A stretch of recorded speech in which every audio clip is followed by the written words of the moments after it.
Miss Marple and the Book Fair Betrayal, narrated by William from Mindful Musings.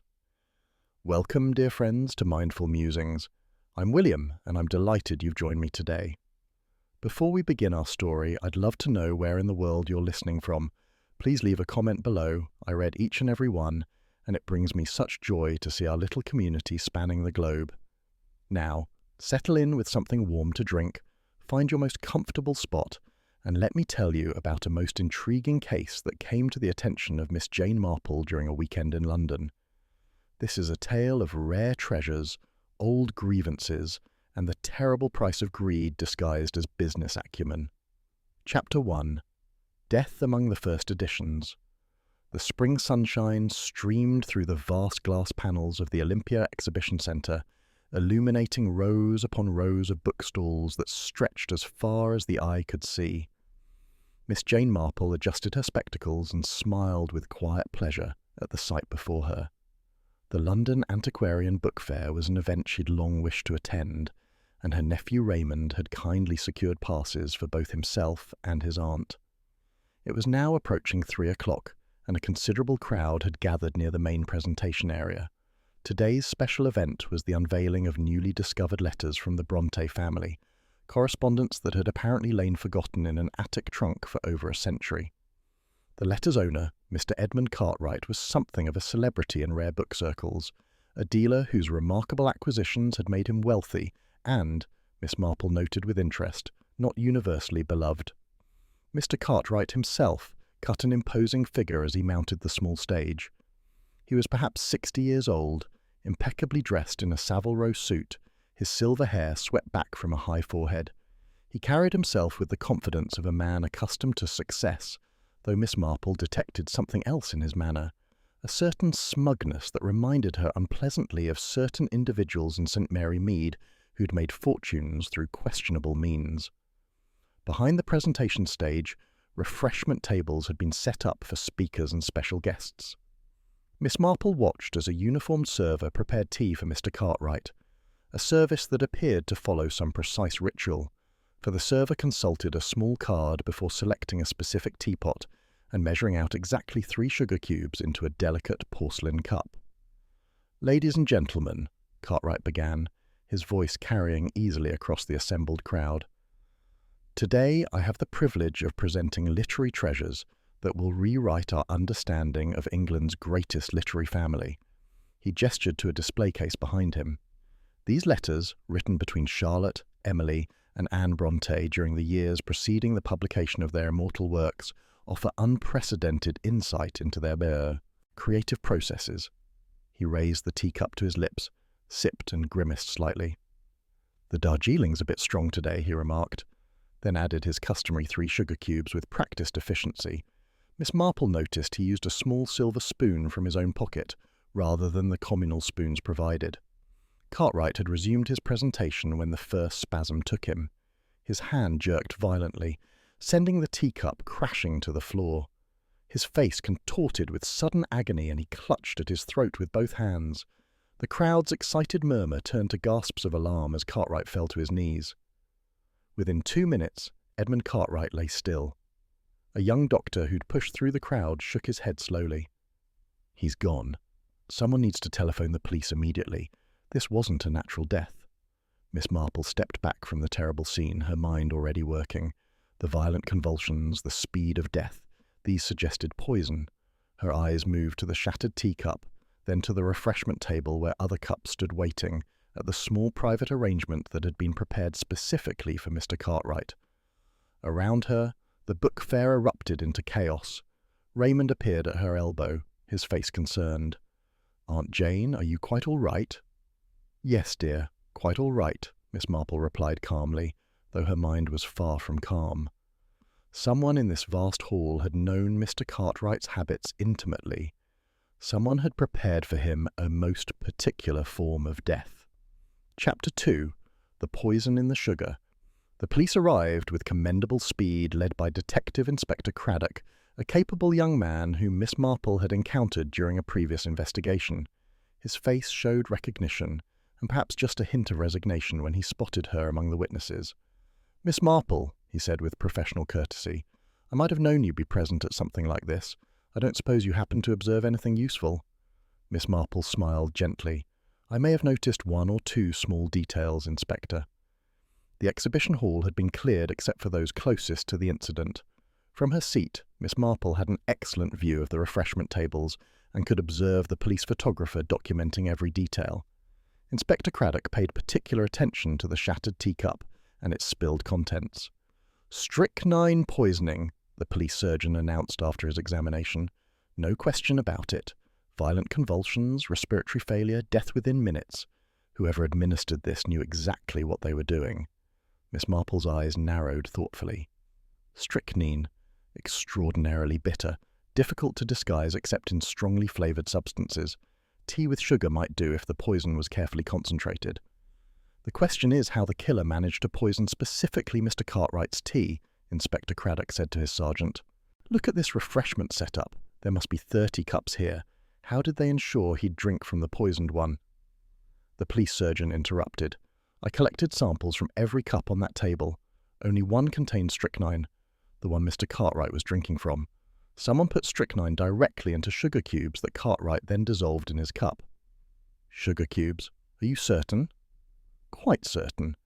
Distribution pattern indicates it was added via the sugar, not mixed into the liquid beforehand. Cartwright was known to take exactly 3 cubes in his Darjeeling. Someone prepared 3 poisoned cubes and ensured he would take them." Miss Marple leaned forward with interest. This was most particular planning. The killer had needed to know precisely how many cubes Cartwright used and ensure those specific poisoned cubes reached him alone. She approached Inspector Craddock. "I wonder, Inspector, if I might have a closer look at the refreshment table. There's something about the arrangement that interests me." At the refreshment area, Miss Marple studied the setup carefully. There was the main serving table with the tea urn, but slightly to one side sat a smaller preparation station with several teapots labelled with different varieties: English breakfast, Earl Grey, Darjeeling, Assam. Beside the Darjeeling pot sat something else, a small porcelain sugar bowl, quite separate from the larger communal bowl. This smaller bowl was positioned precisely where someone standing at the preparation station would naturally reach. "Inspector," Miss Marple called softly, "I believe I've found something rather significant." She indicated the small sugar bowl. "I observed Mr. Cartwright preparing his own tea earlier. He came to this exact spot, selected the Darjeeling, and took his sugar cubes from this particular bowl. He didn't use the communal bowl on the main table at all."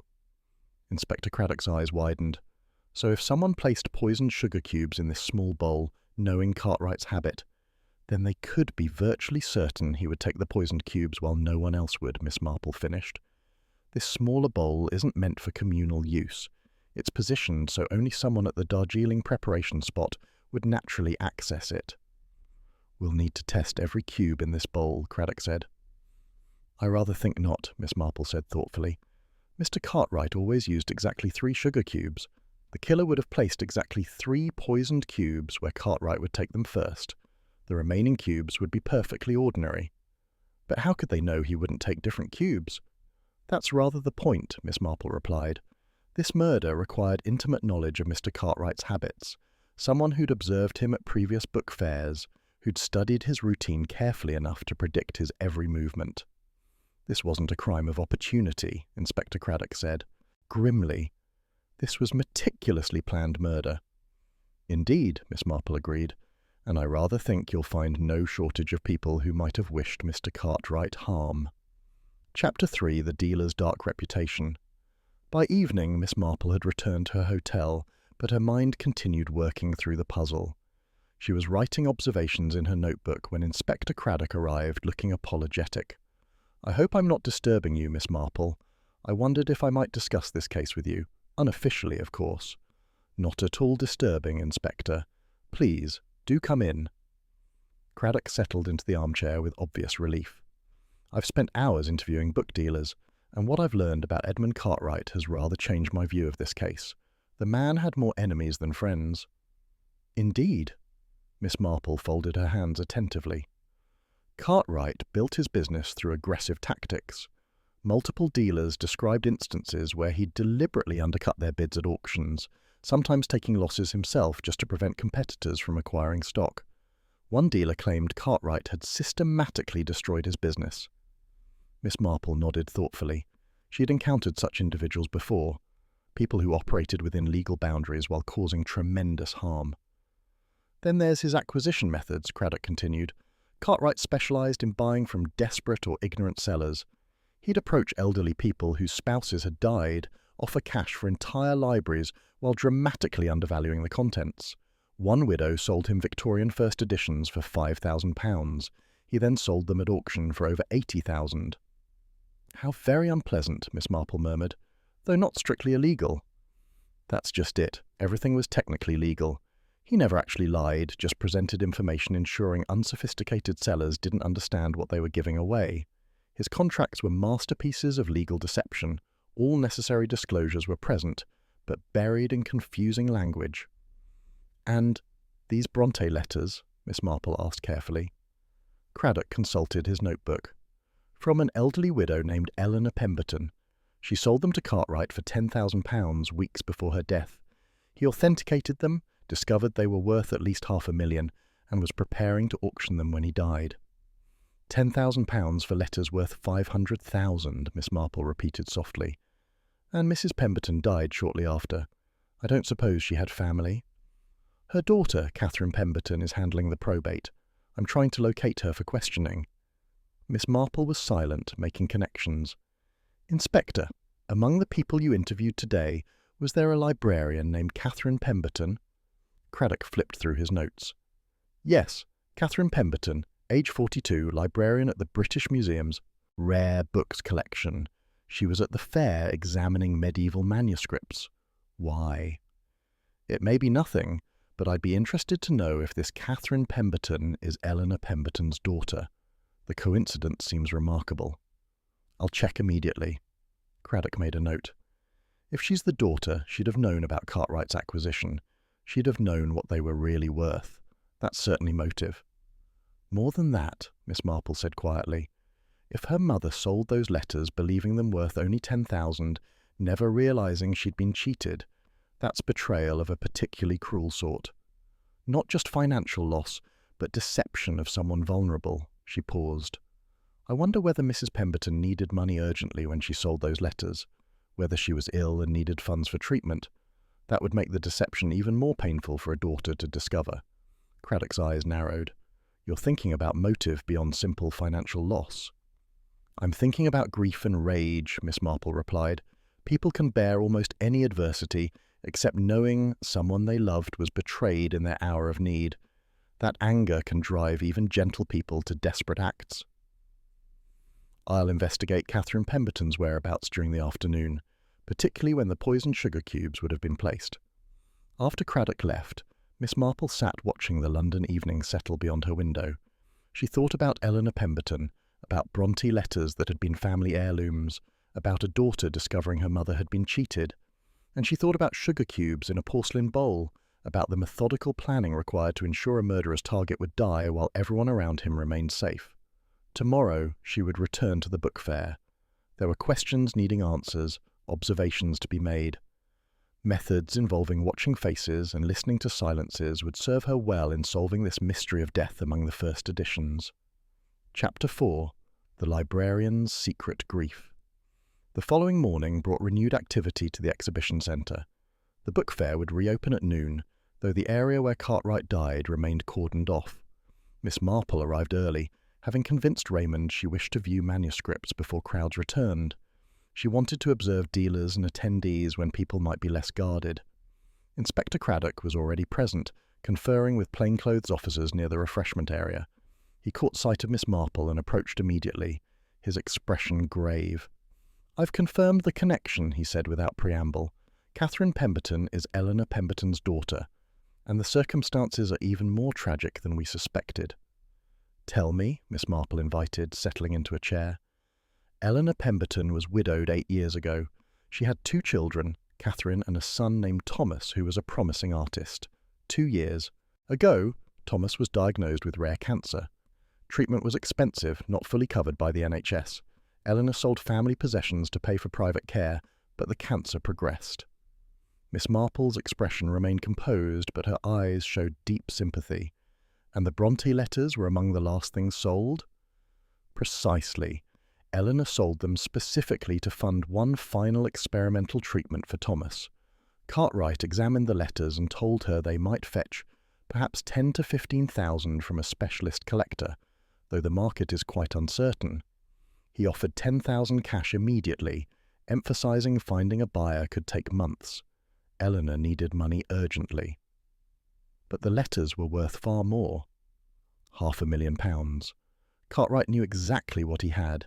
His sale agreement contained all necessary legal disclosures about potential value and Eleanor's right to seek independent appraisal, but buried in dense legal language on page 7 of an 8-page document.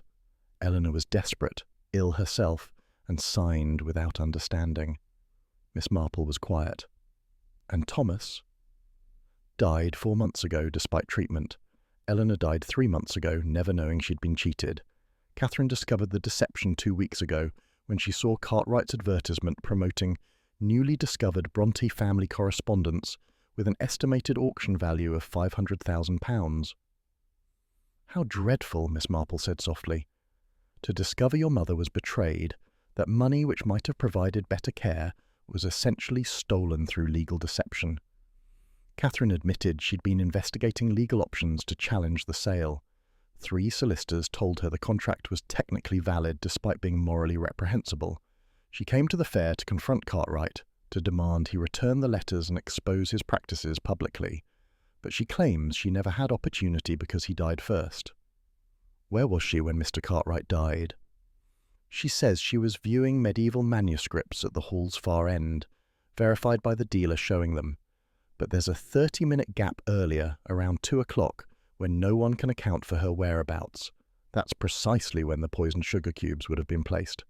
Miss Marple nodded thoughtfully, suggestive but not conclusive. Has she been arrested? Not yet. I need to establish she actually placed the poisoned cubes, had access to strychnine, and knew about Cartwright's tea ritual well enough to exploit it. Perhaps, Miss Marple suggested delicately, we might observe Miss Pemberton herself. I notice she's here today. That woman near the rare manuscripts dressed in grey. They watched as Catherine Pemberton gazed at a photograph of the Brontë letters before turning away abruptly. She was dressed in grey, her dark hair pulled back neatly, her face composed but marked by grief lines. I wonder, Miss Marple said, whether I might speak with Miss Pemberton, woman to woman. Sometimes people will say things to a harmless elderly lady that they wouldn't tell police. Craddock hesitated, then nodded. Just be careful, Miss Marple. If she's our murderer, she's demonstrated considerable cunning.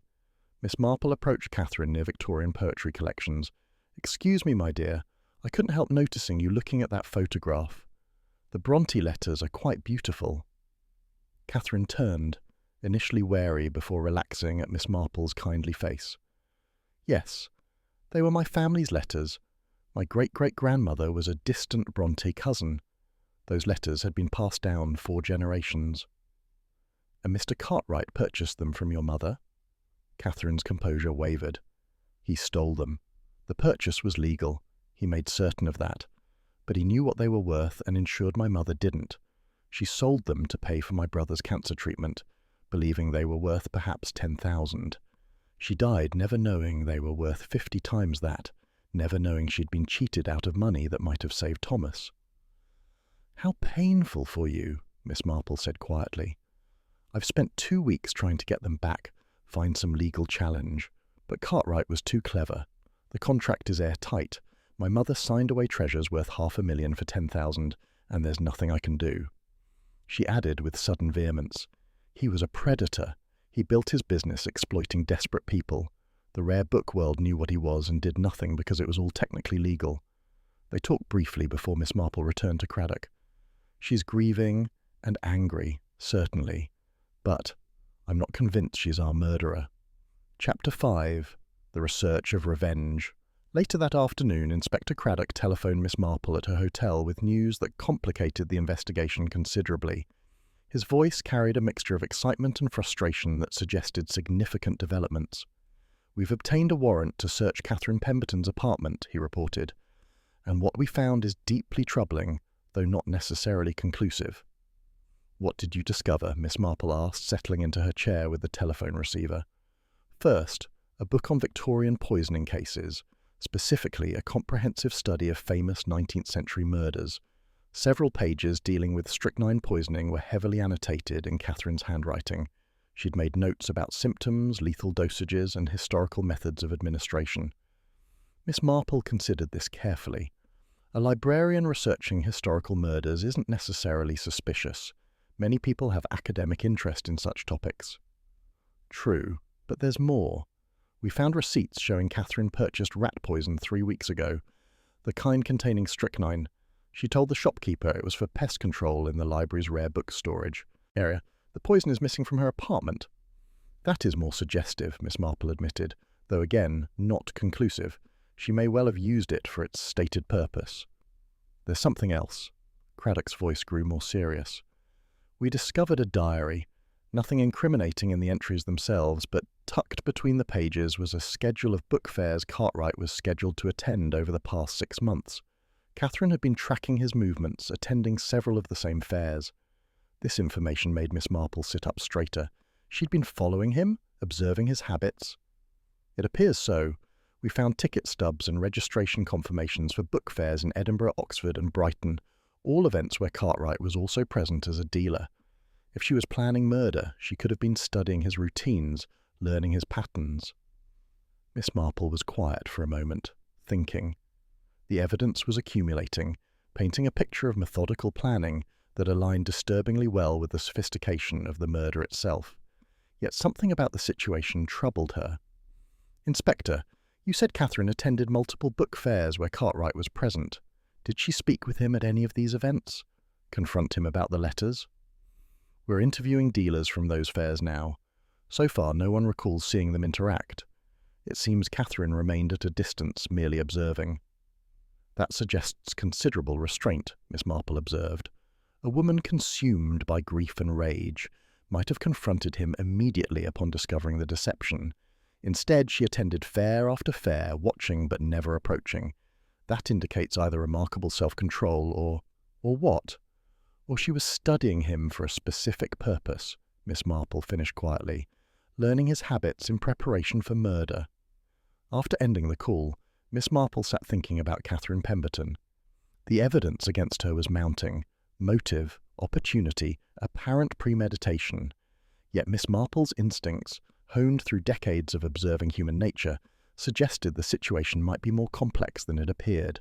She thought about the book on Victorian poisoning. A librarian specializing in rare books would naturally have access to and interest in historical texts. The purchase of rat poison was more troubling, but still circumstantial. And the attendance at multiple book fairs, was that necessarily sinister, or might it have a different explanation? Miss Marple had encountered many murderers in her long experience. Some were driven by greed, others by jealousy or fear. But the truly dangerous ones, the most calculated killers, were those who could separate emotion from action, who could plan methodically while maintaining a facade of normalcy. Did Catherine Pemberton possess that cold-bloodedness?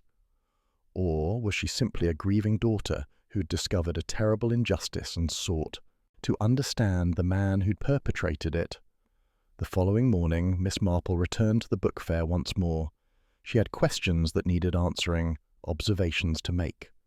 Inspector Craddock was focused on building a legal case against Catherine Pemberton, which was proper police work. But Miss Marple had her own methods. She positioned herself near the rare manuscript section where Catherine had been the previous day. Within an hour, the librarian appeared again, moving through the stalls with what seemed like professional interest rather than personal grief. Miss Marple watched her examine various items, speak knowledgeably with dealers, maintain a composed demeanour that suggested years of professional training. At one point, Catherine paused before a display of Victorian medical texts. Her hand reached out to touch one volume, then withdrew as if burned.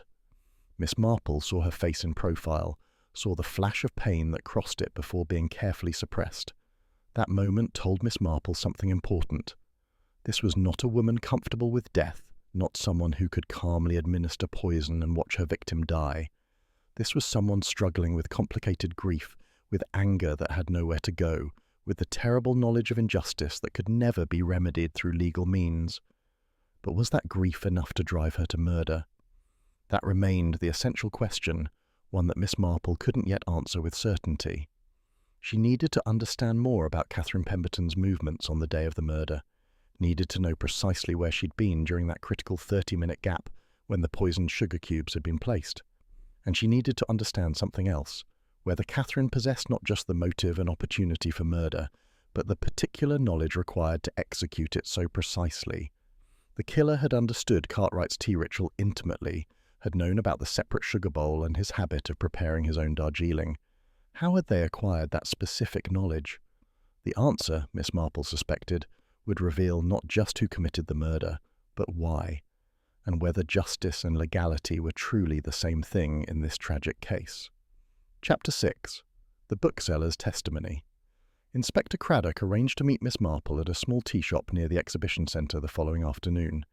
He carried a thick folder of witness statements and looked considerably more troubled than when she'd last seen him. "I've been interviewing dealers who were present at previous book fairs that both Cartwright and Catherine Pemberton attended," he began, ordering tea for them both. "What they've told me is illuminating, though not in ways I expected." "Do go on," Miss Marple encouraged, adding a careful measure of milk to her cup. "At the Edinburgh Fair 3 months ago, several dealers noticed Catherine observing Cartwright. One dealer, a Mr. Hendricks, recalled seeing her standing near the refreshment area while Cartwright prepared his afternoon tea. She watched him quite intently for several minutes." Miss Marple set down her cup carefully. Did she approach him? No, and that's what's interesting. Mr. Hendricks thought perhaps she wanted to discuss a book purchase but was too shy to interrupt. He said she seemed to be studying Cartwright's movements rather than looking at the books around her. That does sound rather incriminating. There's more. At the Oxford Fair 6 weeks ago, another dealer saw Catherine near the tea preparation area again. This time, Cartwright had just finished making his Darjeeling, 3 sugar cubes the dealer specifically remembers, and Catherine appeared to be watching how he did it. Miss Marple absorbed this information thoughtfully.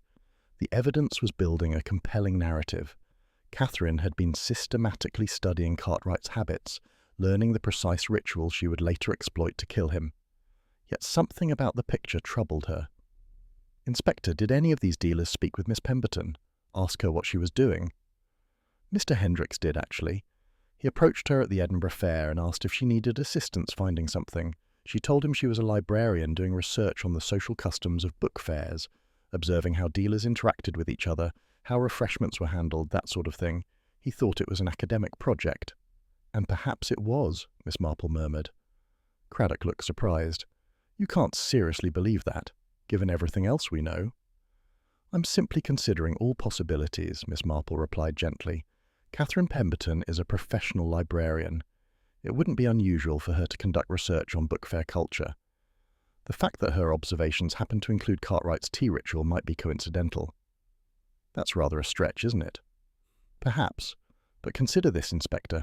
If Catherine had been planning murder for 3 months, studying Cartwright's habits with criminal intent, wouldn't she have been more discreet, drawing attention to herself by standing near refreshment areas and watching him so openly seems remarkably careless for someone planning such a sophisticated crime." Craddock frowned, consulting his notes. Unless she thought the academic researcher's story would provide cover, make her observations seem innocent. Possible, Miss Marple conceded. Or perhaps her initial observations truly were innocent, and the idea of using his tea ritual for murder only occurred to her later. They were interrupted by the arrival of another police officer who handed Craddock a message. The inspector read it quickly, his expression darkening. "We've traced the source of the strychnine," he said. "The rat poison Catherine purchased contained strychnine, but it would need to be extracted and concentrated to produce the lethal dose that killed Cartwright. Our forensics team analysed the poison residue from the sugar cubes.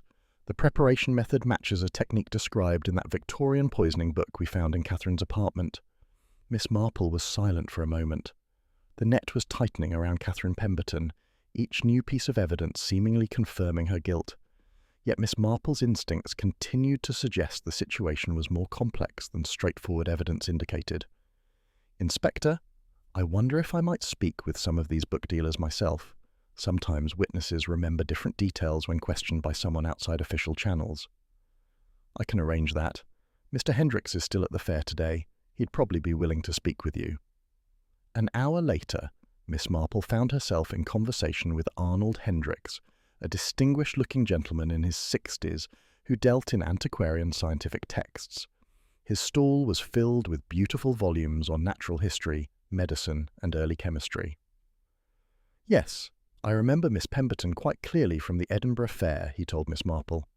"She seemed very interested in the social dynamics of our community, asked quite intelligent questions about dealer relationships, business practices, ethics in the trade." "Ethics?" Miss Marple's interest sharpened. "What specifically did she ask about?" "She wanted to know about problematic practices in rare book dealing, how dealers should handle situations where sellers don't understand the value of what they're selling, whether there were ethical guidelines, professional standards." Mr. Hendricks paused. "I got the impression she was concerned about a specific case, possibly involving her own family." "Did she mention Mr. Cartwright?" "Not by name, but she asked whether I knew of dealers who had reputations for taking advantage of unsophisticated sellers. I told her, unfortunately, such individuals existed in every trade, though most of us tried to maintain higher standards." This was revealing. Catherine hadn't been merely studying Cartwright's tea ritual. She'd been investigating the ethical standards of the rare book trade, trying to understand whether there was any professional accountability for predatory practices. "Did she seem like someone planning violence?" Miss Marple asked carefully. Mr. Hendricks looked surprised. "Good heavens, no. She seemed like someone seeking understanding, perhaps considering whether to pursue some kind of formal complaint. She asked about professional organizations, whether they had disciplinary procedures." "But you saw her watching Mr. Cartwright prepare his tea." "Yes, though I didn't think much of it at the time. Cartwright was rather particular about his tea, made quite a production of it, really. Anyone observing social customs at book fairs would naturally notice such distinctive behaviours." After thanking Mr. Hendricks, Miss Marple walked slowly through the exhibition hall, thinking. Catherine's questions about ethics and professional standards suggested she'd been looking for legitimate ways to address Cartwright's predatory practices before resorting to anything more desperate. The observation of his tea ritual might truly have been part of general research rather than specific criminal planning. But then, when had the shift occurred? When had Catherine moved from seeking justice through proper channels to planning murder through poisoned sugar cubes? Or had that shift occurred at all? Miss Marple was beginning to suspect that the truth of this case was more complicated than simple guilt or innocence, and that understanding what really happened would require looking beyond the obvious evidence to the deeper human motivations beneath. Chapter 7. The Missing 30 Minutes. Inspector Craddock's investigation had narrowed its focus to one critical question. Where had Catherine Pemberton been during the 30 minutes between 2 o'clock and 2:30 on the day of Cartwright's murder? That was the window when the poisoned sugar cubes must have been placed in the small bowl beside the Darjeeling pot. Miss Marple joined the inspector at the exhibition centre early the next morning. They stood near the refreshment area while Craddock consulted his timeline. "Catherine arrived at the fair at noon," he explained. "Multiple witnesses place her examining medieval manuscripts at the far end of the hall from 12:30 until approximately 2 o'clock. Then there's this gap until 2:30 when she reappears at the same manuscript stall. The dealer showing her the manuscripts, a Mr. Wilkins, remembers her leaving to use the facilities and perhaps get some tea." 30 minutes seems rather long for such purposes," Miss Marple observed. "Precisely. That's enough time to come here, place the poisoned sugar cubes and return. Mr. Wilkins didn't think anything of it at the time, said customers often take breaks during extended viewings, but now it seems highly suspicious." Miss Marple walked slowly around the refreshment area, considering the logistics. From the medieval manuscripts to here would take perhaps 2 minutes walking at a normal pace. That leaves 26 minutes unaccounted for. What would Catherine have needed to do during that time? "Retrieve the poisoned sugar cubes from wherever she'd hidden them," Craddock suggested. "Wait for an opportune moment when the refreshment area was relatively empty, place the cubes in the correct bowl, return to the manuscripts." All of which would require perhaps 10 minutes, Miss Marple calculated. What about the remaining 16 minutes? Nervous waiting, building up courage, cold feet about going through with murder. The inspector shrugged. Criminals often describe how time seems to slow down during the commission of their crimes. Miss Marple nodded, but remained thoughtful. Something about the timeline troubled her, though she couldn't immediately identify what. "Inspector, has anyone actually seen Catherine near this refreshment area during that 30-minute period? Not just theorising that she could have been here, but actual witnesses placing her at this location." Craddock consulted his notes. "We're still interviewing people. The fair was quite crowded that afternoon, but so far no one remembers seeing her here specifically." "That seems odd, doesn't it? If she spent significant time in this area, waiting for the right moment to place the poison, surely someone would have noticed. A professional librarian would stand out among the dealers and collectors. Unless she was deliberately trying not to be noticed, staying at the periphery, watching for opportunities." They were interrupted by a police constable who'd been reviewing security footage from the exhibition centre. "Inspector, I think I've found something relevant."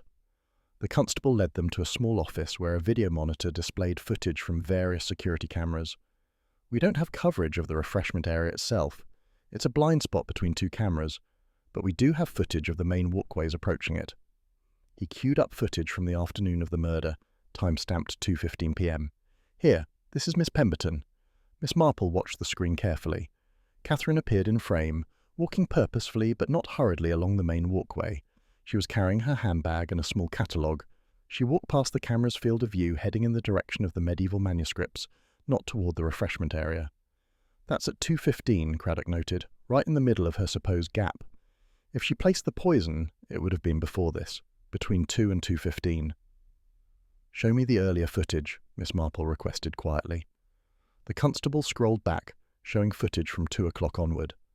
They watched for several minutes, seeing various people pass through the walkway. Then, at 2:03, Catherine appeared again, but this time walking in the opposite direction, away from the medieval manuscripts. "There," Craddock said with satisfaction. "She's heading toward the refreshment area." They continued watching. At 2:09, Catherine reappeared, walking back toward the manuscripts. Miss Marple noted her posture, her pace, her expression.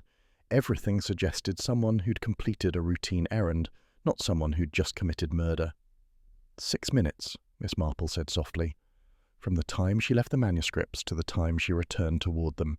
That's barely enough time to walk to the refreshment area and back, let alone wait for an opportune moment and place poisoned sugar cubes. Craddock frowned. She could have moved more quickly once out of camera range. Perhaps, but consider, Inspector, if Catherine had just committed murder, wouldn't there be some sign of agitation? Yet her demeanour appears perfectly calm. Some murderers are remarkably cool under pressure.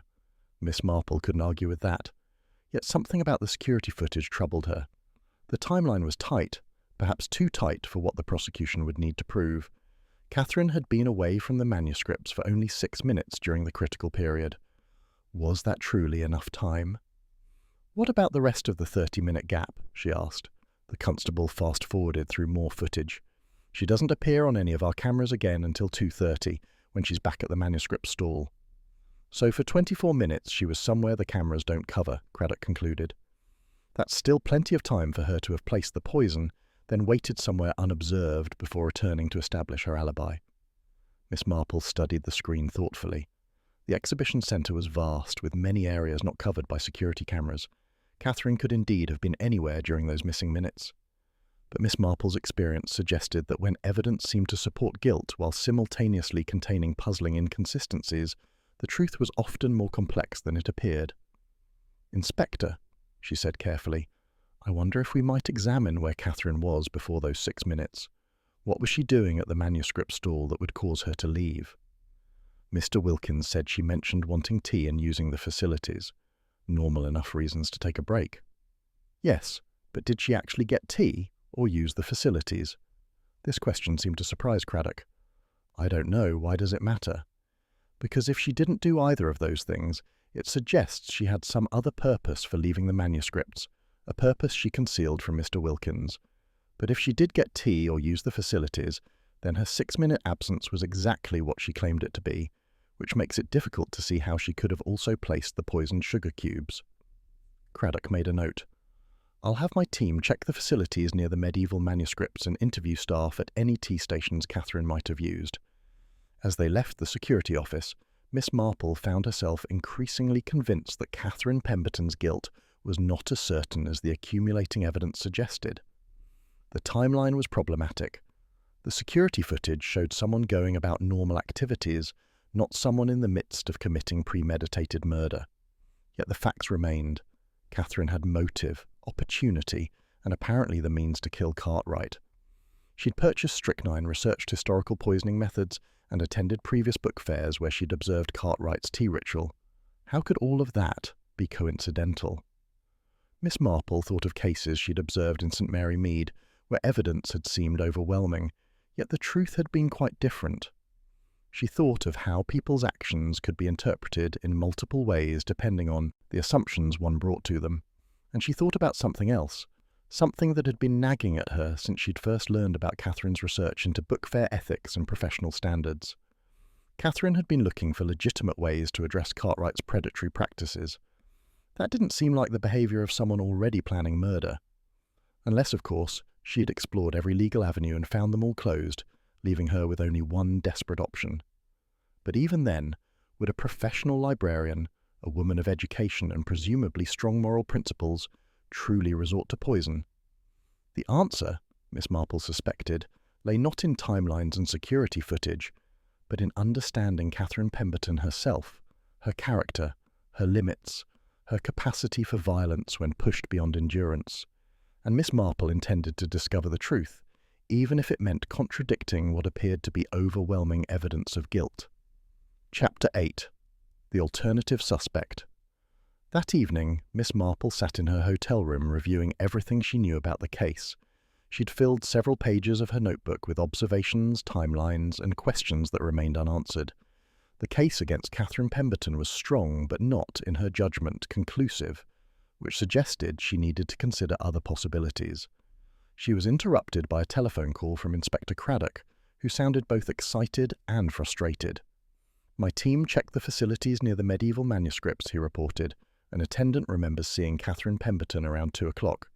She used the facilities, then mentioned feeling slightly unwell, said she needed to sit down quietly for a few minutes." "Where did she sit?" "There's a small rest area near the facilities with several benches. The attendant saw her sitting there for what seemed like 15 or 20 minutes. She appeared to be reading a catalogue." Miss Marple's pulse quickened slightly. "So Catherine was accounted for during much of that 30-minute gap?" "It would seem so. The attendant is certain about the time, because she was due for her own break at 2:15 and was watching the clock. But Miss Marple, this doesn't necessarily exonerate Catherine. She could have left the rest area, placed the poison and returned. The attendant wasn't watching her continuously." "Still, it makes the timeline even tighter than we thought." "There's something else," Craddock continued. "We've identified another person with both motive and opportunity. Gerald Pemberton, Catherine's cousin. He's also a book dealer, and it turns out Cartwright ruined his business 3 years ago through predatory bidding practices. Gerald went bankrupt, lost everything." This was new information. Miss Marple made rapid notes.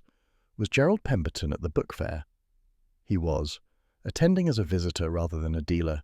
He's been out of the business since his bankruptcy, but several people saw him in the exhibition hall that afternoon. And here's what's interesting. Gerald knew about the Brontë letters. Catherine told him about Cartwright's theft from their Aunt Eleanor. He was apparently furious about it." "Where was Gerald during the critical time period?" "That's where it gets complicated. No one can account for his whereabouts between 2 and 2:30. He told us he was viewing various stalls, moving around the exhibition, but can't remember specifically where. And he has a background in chemistry. He studied it at university before going into book dealing." Miss Marple considered this development carefully. A cousin with his own grudge against Cartwright, with chemical knowledge that would make extracting strychnine from rat poison feasible with no alibi for the critical period. This did complicate matters considerably. "Has Gerald been questioned about his movements?" "He's coming in tomorrow morning. I wanted to let you know in case you'd like to observe the interview. Unofficially, of course." Miss Marple agreed immediately. The following morning found her seated in a small observation room adjacent to where Inspector Craddock would interview Gerald Pemberton. Through a one-way mirror, she could see the interview room clearly. Gerald Pemberton was a thin man in his 50s, wearing a shabby suit that had once been expensive. His face bore the worn look of someone who'd experienced significant hardship. When Craddock began questioning him, his answers were careful, measured. "Yes, I was at the book fair," Gerald confirmed. "I still love books, even though I can't deal in them anymore. Going to fairs is one of the few pleasures I have left." "You knew Edmund Cartwright would be there?" "Of course, everyone knew. He'd been advertising his Brontë letters presentation for weeks." "Did you plan to confront him about what he'd done to your business?" Gerald's expression hardened. "What would be the point? Cartwright destroyed me legally. There was nothing I could do about it except watch him profit from his cruelty." "What about the letters he bought from your aunt?" "Catherine told me about that. It was despicable, even for Cartwright. Cheating a dying woman out of family heirlooms." Gerald's hands clenched. "But again, what could I do? Catherine was exploring legal options, but Cartwright had covered himself perfectly." "Where were you between 2 and 2:30 that afternoon?" "Walking around, looking at books I can no longer afford to buy. I don't remember specifically where." "Did you go near the refreshment area?" "I might have. I went near most areas of the exhibition at some point." Craddock leaned forward. "Mr. Pemberton, you have a degree in chemistry. Would you know how to extract strychnine from rat poison?" Gerald's eyes widened slightly. "I studied chemistry 40 years ago. I barely remember basic principles, let alone specific extraction techniques." "But you could research the methods if you wanted to." "I suppose anyone could research anything these days. What exactly are you suggesting, Inspector?" Miss Marple watched Gerald's reactions carefully. He appeared genuinely surprised by the questions about strychnine, though that could be acting. His hands remained tense throughout the interview, but that might simply reflect anxiety about being questioned by police. His story about wandering the exhibition was vague but not implausible. Many visitors moved about without fixed purpose. The interview continued for another 30 minutes without producing any definitive evidence of guilt. Gerald admitted hating Cartwright, admitted being glad the man was dead, but firmly denied having anything to do with the murder. After Gerald left, Craddock joined Miss Marple in the observation room. "What did you think?" "He's angry, certainly, but I'm not convinced he's our murderer." "Why not? He had motive, he has the educational background to prepare the poison, and he can't account for his whereabouts." Miss Marple was quiet for a moment. "Because, Inspector, this murder required intimate knowledge of Cartwright's habits, the separate sugar bowl, the precise timing of his tea ritual, his preference for Darjeeling. Gerald hasn't attended book fairs in 3 years since his bankruptcy. How would he have acquired such detailed knowledge of Cartwright's current routines?" Craddock frowned. He could have asked Catherine about them. She'd been observing Cartwright at recent fairs. "Possible," Miss Marple conceded. "But that would suggest conspiracy between cousins, which raises other questions. If they were working together, why would Catherine draw attention to herself by openly researching book fair customs and watching Cartwright? Wouldn't they want to be more discreet?" The inspector rubbed his temples wearily. "Every time I think this case is straightforward, you point out complications. We have 2 suspects with strong motives, both with opportunity, both capable of committing the crime. How do I determine which one actually did it?" "Perhaps," Miss Marple suggested gently, "you're asking the wrong question. Instead of determining which suspect is guilty, you should be asking whether the evidence actually points to either of them, or to someone else entirely." Craddock looked startled. "Someone else? But who else had motive and opportunity?" "That, Inspector, is what we need to discover." Chapter 9. The Truth in the Schedule. Miss Marple spent the next morning at the British Museum's Rare Books reading room, ostensibly examining some Victorian correspondence, but actually hoping to learn more about Catherine Pemberton's professional life. The head librarian, Mrs. Thornton, was happy to discuss her colleague. "Catherine? She's one of our finest librarians," Mrs. Thornton said warmly.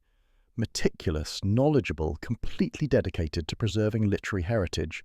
The recent tragedy with her, mother and brother, hit her terribly hard, but she's maintained her professional standards throughout." "I understand she's been conducting research on book fair culture?" "Yes, for a paper she's writing on the ethics of rare book dealing. It's an important topic. There are serious problems in the trade with unscrupulous dealers exploiting sellers who don't understand values. Catherine has been documenting specific cases for several years." This caught Miss Marple's attention. "Several years? Not just recently?" "Oh no, This has been an ongoing interest of hers since she entered the rare books field. She feels strongly that librarians and dealers have ethical obligations to educate sellers rather than exploit their ignorance. Miss Marple returned to her hotel deep in thought. Catherine's research hadn't begun after discovering Cartwright's theft. It had been ongoing for years as part of her professional interests. This cast her observations of Cartwright at previous fairs in a different light.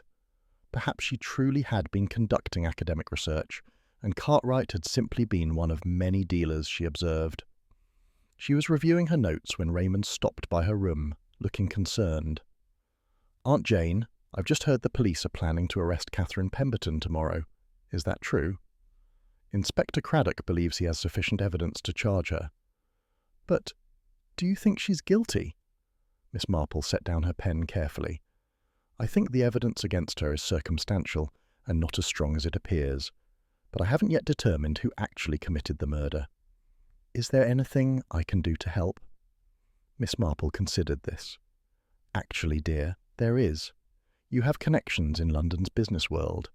Could you find out what you can about the financial state of Catherine Pemberton and her cousin Gerald? I'd like to know whether either of them would have benefited financially from Cartwright's death." Raymond agreed and left to make inquiries. Miss Marple returned to her notes, particularly the timeline of events on the day of the murder. Something about it continued to trouble her, some details she'd observed but not properly registered. She closed her eyes, mentally replaying the afternoon. The refreshment area, the server preparing Cartwright's tea, the small sugar bowl positioned beside the Darjeeling pot. And something else. What was it? Her eyes opened suddenly.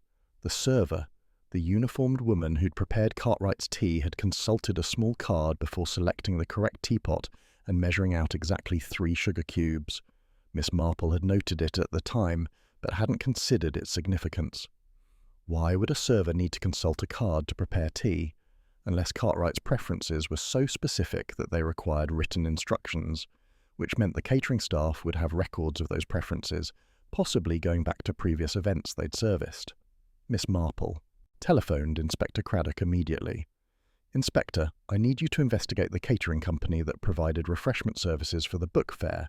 Specifically, I want to know if they've serviced other book fairs where Cartwright was present, and whether they maintain records of individual preferences."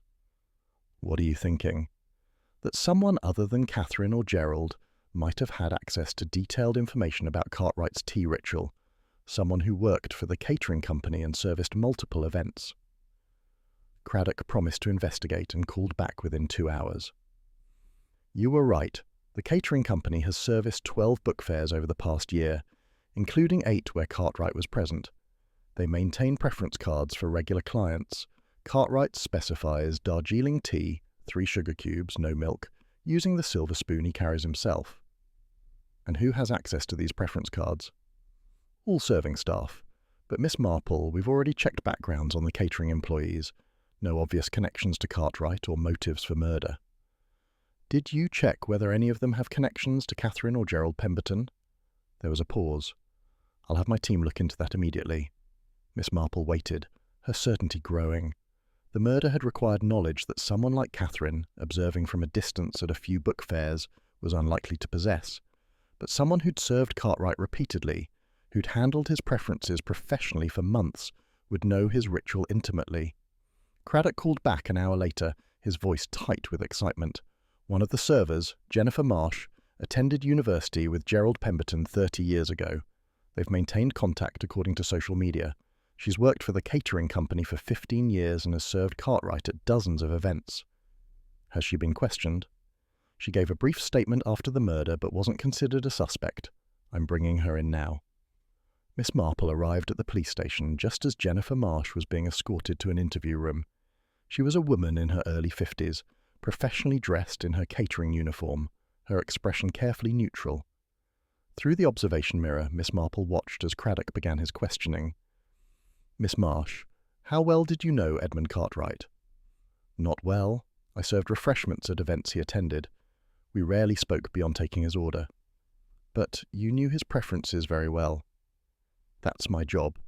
The company maintains preference cards for regular clients." "Did you know Gerald Pemberton?" Jennifer's composure slipped slightly. "We went to university together many years ago. We're not close." "When did you last speak with him?" "I don't remember specifically." Craddock produced phone records. "You called him 3 times in the week before Cartwright's death.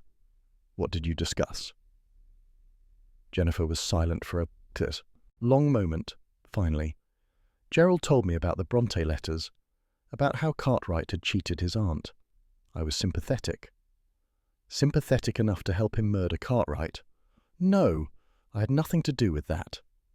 But her denial lacked conviction, and Miss Marple saw guilt written clearly in her expression.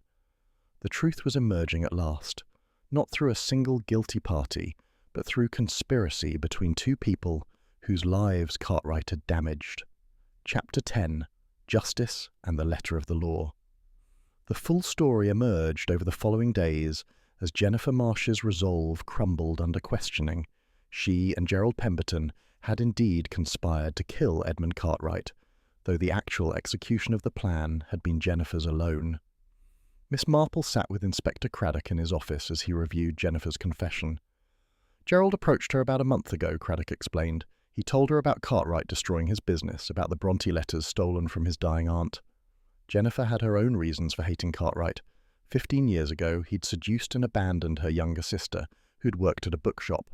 The sister never recovered emotionally and eventually took her own life. So Gerald provided the motive and Jennifer provided the means," Miss Marple said quietly. "Precisely. Jennifer purchased the rat poison. The receipt we found was planted in Catherine's apartment by Gerald to divert suspicion. Jennifer had access to Catherine's flat through social visits to Gerald, who had a spare key. They also planted the Victorian poisoning book in Catherine's apartment. Gerald had done enough research to know how to extract and concentrate strychnine, and Jennifer's catering work gave her perfect access to Cartwright's tea service. And the security footage showing Catherine walking toward the refreshment area? Pure coincidence.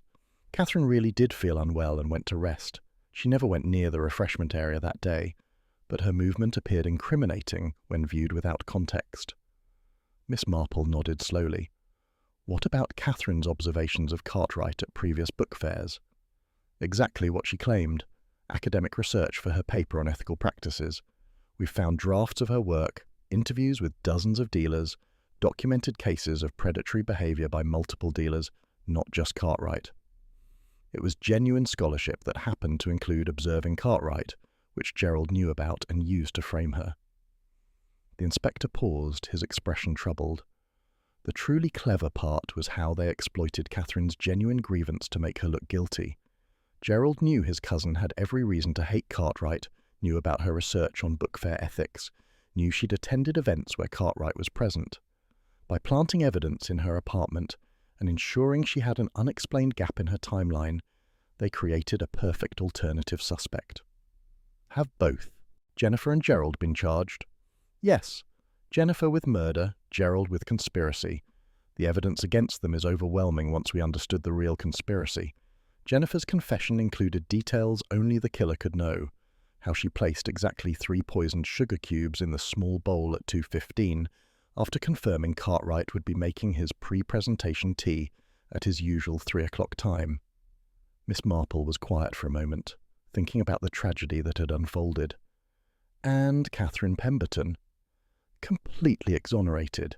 She's been informed of the arrests and is understandably shaken that her cousin attempted to frame her for murder." Later that afternoon, Miss Marple found herself at a small cafe near the British Museum, where Catherine Pemberton had agreed to meet her. The librarian looked exhausted but relieved, her professional composure restored but marked by the strain of recent events. "I still can't believe Gerald would do such a thing," Catherine said quietly. "I know he hated Cartwright for ruining his business, but to commit murder and try to blame me—" "Grief and anger can corrupt even family bonds," Miss Marple said gently. "Your cousin had lost everything because of Cartwright. When he learned about the Brontë letters, it was one betrayal too many. But I was exploring legal channels. There were proper ways to challenge Cartwright's practices, to expose his predatory behavior through professional organizations and regulatory bodies. I was building a case, which might have taken years with no guarantee of success. And even if you succeeded, it wouldn't have returned what was lost. Not your cousin's business, not your mother's life, not your brother's chance at better treatment. Miss Marple paused. Sometimes when people have been harmed by those who operate within the letter of the law but against its spirit, they feel the only recourse is to step outside the law entirely. Catherine met her eyes. Do you think that justifies what Gerald and Jennifer did? No, murder can never be justified, but I think it's important to understand why such crimes occur, and to recognize that legal systems which permit exploitation create the conditions where desperate people resort to violence. They sat in silence for a moment before Catherine spoke again. The rare book trade needs to change. Cartwright wasn't the only dealer who operated by exploiting vulnerable sellers. My research has documented dozens of similar cases. Perhaps some good can come from this tragedy if it forces the industry to establish stronger ethical standards and oversight.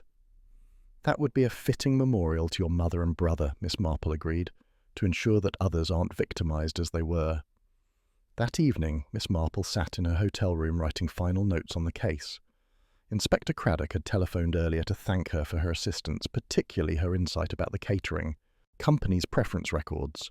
The case against Jennifer Marsh and Gerald Pemberton was solid, and both would face trial for their conspiracy. Yet Miss Marple found herself troubled by the larger questions the case raised. Cartwright had built his fortune through practices that were legal but morally reprehensible. He'd exploited desperate people, used his expertise to cheat those who trusted him, operated within the letter of the law while violating its spirit at every turn.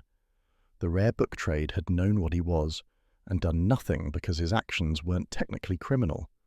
Was it any wonder that eventually someone had decided that if the law couldn't deliver justice, they would have to do so themselves? Miss Marple didn't excuse murder. She'd spent too many years seeing its devastating effects to ever condone taking a life. But she understood the rage that drove Jennifer Marsh and Gerald Pemberton to their desperate act. She understood the pain of watching someone exploit the vulnerable and face no legal consequences. She understood the terrible frustration of seeking justice through proper channels only to find those channels blocked by technicalities and legal sophistication. The tragedy was that 3 lives were now destroyed, Cartwright dead, Jennifer and Gerald facing lengthy prison sentences, and the underlying problems that created this situation remained unaddressed. The rare book trade would continue operating much as before. Dealers would still exploit unsophisticated sellers, and vulnerable people would still be cheated out of treasures they didn't understand. Unless Catherine Pemberton succeeded in her mission to reform the industry's practices, unless Cartwright's death became a catalyst for change rather than simply another murder solved and forgotten. Miss Marple closed her notebook and gazed out at the London night. Justice and legality were not always the same thing. This case had proven that once again. The law had protected Cartwright's right to exploit others, but it had failed to protect his victims from that exploitation. And when the law fails to deliver justice, Miss Marple reflected, some people will inevitably seek justice through other means. The question society had to answer was whether it would address the conditions that drove people to such desperation, or whether it would simply continue punishing the desperate while allowing the exploiters to thrive. That was a question beyond Miss Marple's ability to answer, though she suspected the answer would determine how many more tragedies like this one would unfold in the years to come. She packed away her notebook, preparing to return to St. Mary Mead in the morning. Raymond had already left for his business appointments, and she was looking forward to the quiet rhythms of village life. But she would carry this case with her, as she carried all the cases she'd observed over the years, a reminder that human nature was complex, that justice was not always simple, and that the most interesting mysteries were often not about who committed the crime, but why. The book fair betrayal had been solved, but its deeper questions lingered, and Miss Marple suspected those questions would trouble her quiet thoughts for some time to come.